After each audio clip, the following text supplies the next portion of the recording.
হিয়া উজানের ডাক একরকম না শোনার ভান করে কিছু না বলেও সব গুছিয়ে যত দ্রুত সম্ভব ওখান থেকে উঠে আসে। কিন্তু তাড়াহুড়ো করে বের হতে গিয়ে ফেলে রেখে আসে পরশু করে আসা বাচ্চার আলট্রাসোনোগ্রামে রিপোর্টের ফাইলটা। রিপোর্টটা উজানের চোখে না পড়লেও চোখে পড়ে অভিকের। অভিক রিপোর্টগুলো তুলে নিয়ে নিজের কাছে রেখে দেয়। এই মুহূর্তে উজানকে কিছু না বলাটাই ওর কাছে শ্রেয় মনে হয়। বাস শেষ স্টপে নামলে অভিক উজান দুজনা নেমে একটা উবার ভাড়া করে। এখান থেকে সোজা যেতে হবে মিটিংয়ে। খুবই বিরক্তি নিয়ে পেছনের সিটে বসে আছে অভিক, আর মনে মনে উজানকে গালি দিচ্ছে হাজারটা। কত করে সে বলল মিটিংটা কাল রাখতে, উজান শুনলই না। এদিকে উজান নিজের সিটে চোখ বন্ধ করে কপালে হাত দিয়ে বসে আছে। মুখে কোনো কথা নেই তার, শুধু চোখের সামনে ভাসছে হিয়ার মলিন মুখটা। কেন জানি মনে হচ্ছে হিয়া ভালো নেই অভিক। হঠাৎ এরকম মনে হবার কারণ? আমি আমার হিয়ার অস্থিরতাটা বুঝি অভিক। আমার শুধু ভয় হয় আবির সত্যি হিয়াকে নিজের ভোগের বস্তু হিসেবে ট্রিট করছে না তো, নাকি আবিরকে নিয়ে হিয়া সত্যি ভালো আছে। তুই তো অনেকবার হিয়াকে ফিরিয়ে দিতে গিয়েছিলি, বল। তোর তো বিশ্বাস ছিল হিয়া এরকম কাজ করতে পারে না। আজও আমার মন বলে আমার হিয়া আমাকে ঠকাতে পারে না, কিন্তু বাস্তবে যা হচ্ছে আমি সেটাকেই বা কী করে অস্বীকার করি বলতে পারিস?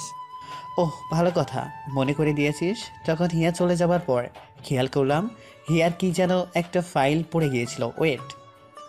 অভিক ফাইলটা বের করে পড়তে শুরু করে। ডক্টরের ফাইল? এটা হিয়ার হিয়ার বাচ্চার মনে হয়। দে দেখি। নে। উজান ফাইলটা নিয়ে খুলে দেখতে থাকে। আল্ট্রাসোনোগ্রাম রিপোর্টটায় বাচ্চা দুটোর অবয়ব স্পষ্ট দেখা মিলছে। উজান নিজের অজান্তে সেই অবয়বে নিজের হাত ছুঁয়ে দেয়। নিমিষে কান্নার মেঘ এসে জড়ো হয় উজানের চোখে।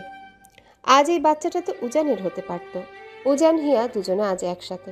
হঠাৎই উজানের খেয়াল হয় রিপোর্টে একটা না দুটো বাচ্চার অবয়ব দেখা যাচ্ছে। উজান নিজেকে সামলে নিয়ে রিপোর্টটা পড়তে গিয়ে দেখে ওখানে টুইন বেবির কথা স্পষ্ট করে লেখা। উজান আর এবার নিজেকে সামলাতে পারে না। সেদিনের সেই মুহূর্তগুলোর কথা মনে আসতে উজানের দমটা আটকে ওঠে। মনে তো হচ্ছে এই তো সেদিন সে হিয়াকে ওর বুকে করে নিয়ে হিয়ার মান ভাঙাতে গিয়ে বলল তাদের যদি যমজ বাচ্চা হয় তাহলে কত ভালো হবে। আর আজ কি না চোখটা বন্ধ করে বুকের মধ্যে আঁকড়ে ধরে রিপোর্টটাকে সে। কেন সে রিপোর্টগুলো আঁকড়ে ধরলো সে নিজেও জানে না। খুব কষ্ট হচ্ছে তার। রিপোর্টগুলো আঁকড়ে ধরে শান্তি পাচ্ছে সে। মনে হচ্ছে হিয়া কোথাও না কোথাও মিশে আছে তার সাথে। কেন করলে আমার সাথে এমনটা হিয়া? কেন? তোমাকে আঁকড়ে ধরে তো বাঁচতে চেয়েছিলাম, কি পেলে এতটা আঘাত দিয়ে? এই বাচ্চা দুটো তো আমার আর তোমারও হতে পারতো হিয়া। কিসের এত শাস্তি দিলে আমায় তুমি? কিসের প্রতিশোধ নিলে? কিরে, আজ বাবাকে প্রথম কাজে পেয়েছিস বলে খুব আনন্দ হচ্ছে তাই না? দুটোতে দেখছি পেটের মধ্যে খুব লাফালাফি শুরু করে দিয়েছিস। থাম না রে বাবা, মাটার কষ্ট হচ্ছে তো নাকি? বুঝেছি বুঝেছি, খুব খুশি আজ তোরা। আচ্ছা, তোদের বাবা কি বুঝেছিল আজ আমি ওনার হাতটা আলতো করে আমার পেটে ছুঁয়ে দিয়েছিলাম? বোঝেনি হয়তো, যেভাবে রাগ ঝাড়ছিল আমার ওপর। এখনো সেই আগের মতোই জেদ আছে। গোমরা মুখটা, গোমরা মুখ একটা। কোথায়, আজও তো সেই একই ভুল বুঝে গেল আমাকে। জানতে তো চাইল না আমি হিয়া কেমন আছি। আমাকে নাকি শুধু করুণাই করা যায়। সত্যি তাই তো। মিটিং শেষে বাড়ির উদ্দেশ্যে রওনা দেয় অভিক উজান দুজনেই। আজ অভিক ড্রাইভ করছে। উজানের আজ ড্রাইভ করবার শক্তি ইচ্ছে কোনোটিই শরীরে নেই। কেন যেন রিপোর্টগুলো দেখার পর ওর খুব ইচ্ছে করছে হিয়ার কাছে ছুটে যেতে। তার মন বলছে হিয়া ভালো নেই। সে শুধু চাইছে ছুটে গিয়ে আবারও দেখতে হিয়া আসলে আবিরের সাথে ভালো আছে তো। সিটের মধ্যে বসেই কেমন জানি ছটফট করছে উজান। সত্যি কিছু ভালো লাগছে না তার।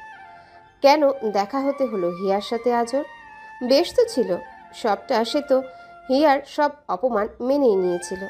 তাহলে কেন এরকম লাগছে বুকের ভেতর?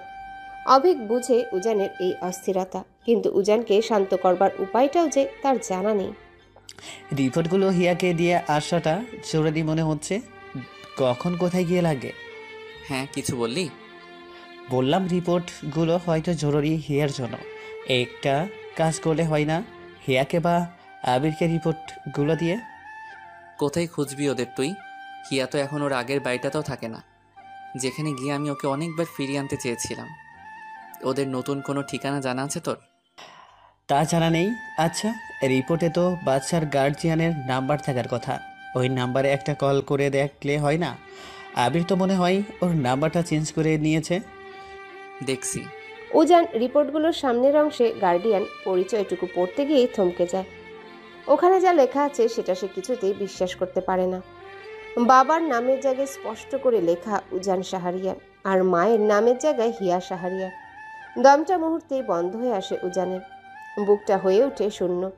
কথাগুলো গলার কাছে দলা পাকিয়ে যায়। তার মানেও এতক্ষণ যা সন্দেহ করছিল তার পুরোটাই সত্যি। অভিক, কি দেখছিস সেভাবে? অভিকের দিকে রিপোর্টটা এগিয়ে দেয়।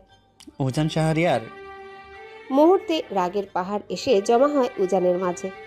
কপালের রগগুলো ভেসে এসে স্পষ্ট দেখা মিলে, চোখ দিয়ে যেন আগুন বের হতে থাকে। আবিরকে এখন কোথায় পাওয়া যাবে অভিক? আমি আমি কি কি করে জানবো? জানলে তো তোকে তখনই বলে দিতে পারতাম। আবিরের অফিস? যতদূর আমি জানি আবিরের ট্রান্সফার হয়ে গেছে অনেকদিন আগেই। তাহলে হিয়া কোথায় থাকে? আমার না হিসাবগুলো কীরকম গুলিয়ে যাচ্ছে উজান। হিয়া সত্য আবিরকে? এটা যদি সত্যি হয় আমি কিন্তু হিয়াকে খুন করে ফেলবো অভিক। এতটাও ভেবে ফেলেছিস না? ভাবনাটা ফুল হয়েও ভেঙে গেলে কষ্ট তো তোরই হবে। যদি আমি যা ভাবছি সেটা সত্যি হয় তখন? হলে তো সেটা সবার জন্যই ভালো হবে বল। আমি জানি না, তুই যে করে হোক আমাকে এক্ষুনি আবিরের কাছে নিয়ে যা।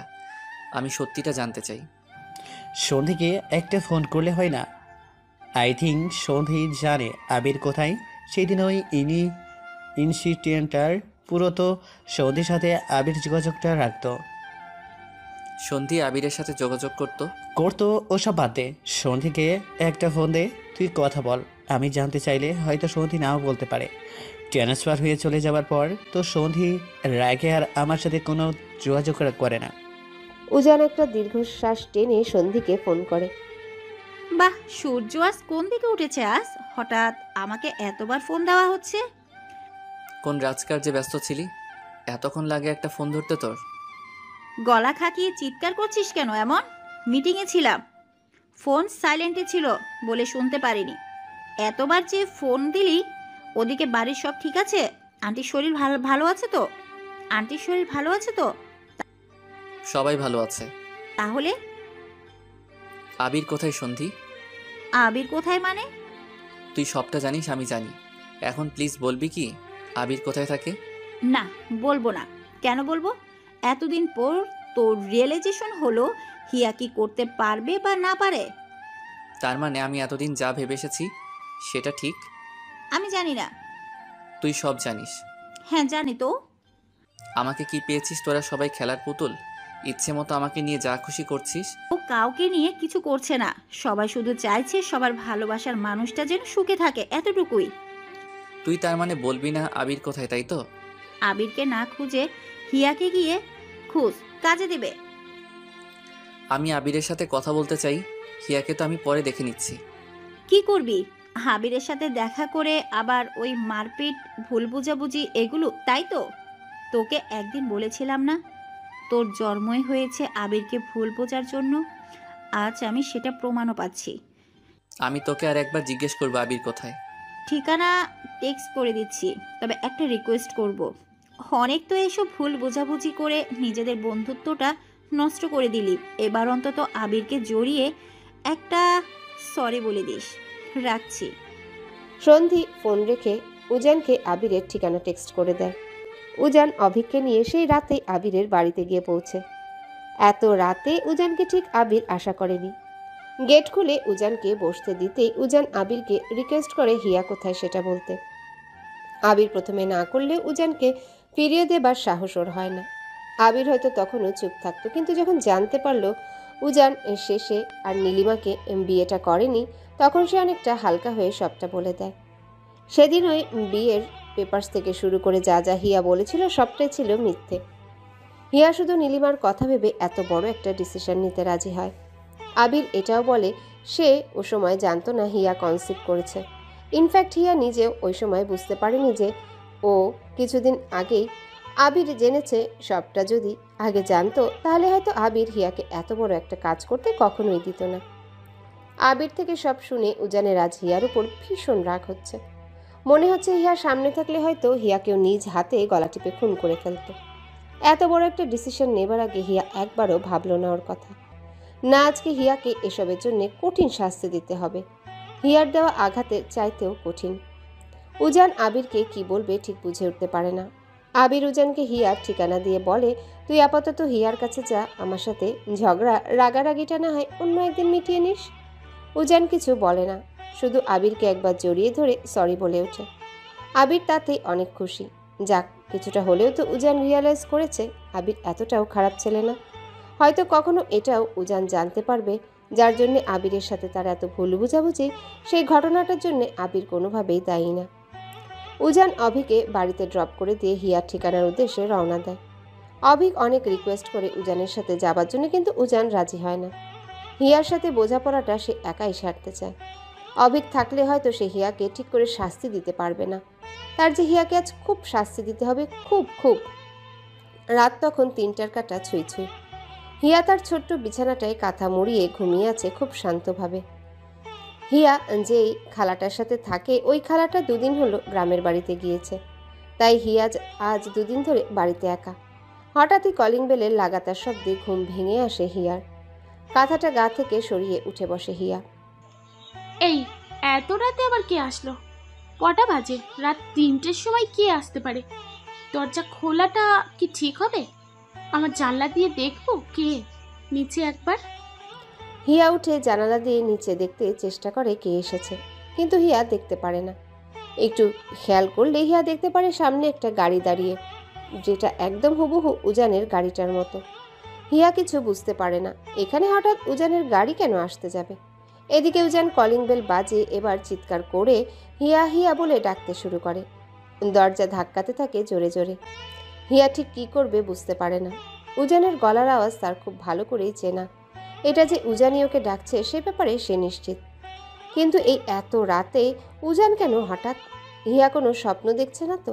এদিকে উজান যেভাবে ডাকছে, পুরো এলাকাবাসী না এবার যেন ঘুম থেকে উঠে যায়।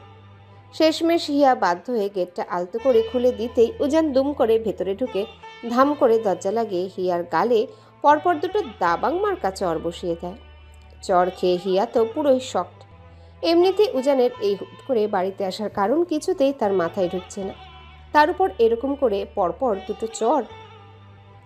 উজান রাগে আবারও হাত তুলতে ধরেও হিয়ার পেটের দিকে চোখ পড়তেই হাতটা থামিয়ে দেয়। তবুও রাগ এখনো পড়ে না তার। হিয়ার গলা টিপে ধরে রাগের চোটে। আমার গলা! মন তো চাইছে খুন করে ফেলি তোমাকে, গলা টিপে শেষ করে দেই বেয়াদব মেয়ে একটা। নিজে তো কষ্ট পেলে পেলে, সাথে এই আমাকেও জ্বালিয়ে পুড়িয়ে শেষ করে দিলে। আমার লাগছে। এই কটা মাস যেভাবে আমার রাতের ঘুম হারাম করছো তুমি, এরপর থেকে আমি তোমার সব ঘুম কেড়ে নিব। এত অডাসিটি তোমার আমার সাথে নাটক করো। বাবু 2টো আছে বলে এখন কিছু বলছি না তোমাকে, শুধু ওদেরকে এই পৃথিবীতে আসতে দাও। তোমার ঠিক কী পরিণাম আমি করি তাই তুমি দেখবে শুধু। ইডিয়েট, মাথা মোটা বেয়াদব মেয়ে একটা। উজান হিয়াকে ছেড়ে দিয়ে একটা দীর্ঘশ্বাস ফেলে পানির জগ থেকে পানি ঢেলে খেতে যাবে, অমনি সময় হিয়া উজানের থেকে পানির গ্লাসটা কেড়ে নিয়ে উজানের গায়ে সব পানি ছিটিয়ে দেয়। আর শুরু হয় দুজনের বাড়ি কাঁপানো চিৎকার। মাঝরাতে সেই চিৎকার দেয়ালে ধাক্কা খেয়ে বারবার ফিরে আসতে থাকে। What the hell is this? পানি কেন ছোটালে গায়ে? কি ভেবেছেন কি আপনি এত রাতে এসে আমাকে সবকিছুর জন্য দোষী বানিয়ে দেবেন আর আমি চুপচাপ সব শুনে যাব? আপনার খামতি ছিল আমাকে ভালোবাসার, সেটা স্বীকার করুন আপনি। তুমি যা বলছো ভেবে বলছো তো হিয়া? আমার ভালোবাসায় খামতি ছিল? সিরিয়াসলি হিয়া? ছিলই তো, না হলে কি করে এত সহজে বিলিভ করে নিলেন যে আমি আবির ভাইয়াকে নিয়ে বিয়ে করে তার সাথে সুখে সংসার করব, তার সাথে সুখে আছি? আমি বিলিভ করেছি। সত্যি হিয়া, কি অকৃতজ্ঞ তুমি। তুমি সেদিন ওইসব করে আবিরের সাথে চলে আসবার পরও আমি কতবার তোমাকে ফিরিয়ে নিতে এসেছিলাম। জাস্ট একবার মনে করো তো। কোনো ধারণা আছে তুমি কি কি অপমান করে আমাকে তাড়িয়ে দিয়েছিলে প্রত্যেকবার? তাড়াবো না তো কি করব? হ্যাঁ, তাড়াবো না তো কি করব? আপনিই তো শুধু বলেই গিয়েছেন হিয়ার প্রতি আমার দায়িত্ব আছে, আপনি হিয়ার সাথে কোনো অন্যায় করতে পারবেন না। আরো কত কি, একবারও বলেছেন যে আপনি আমায় ভালোবাসেন? হিয়ার কথায় উজান শক্ট হয়ে যায়। রাগটা আরও এক ধাপ এগিয়ে আসলে উজান হিয়ার হাত মুচকে ধরে হিয়ার চুলগুলো টেনে দেয়। কি করে মিথ্যেটা তুমি বলতে পারলা যে আমি এটা একবারও বলিনি? আমি তোমায় ভালোবাসি। আমি যে পাগলের মতো তোমার জন্য মরিয়া হয়ে গিয়েছিলাম, সেটা তোমার কাছে আমার ভালোবাসা মনে হয়নি? আমি এত শত বুঝি না। আমার আপনার উপর অভিমান ছিল, তাই আমি আমার মন যা চেয়েছে তাই করেছি।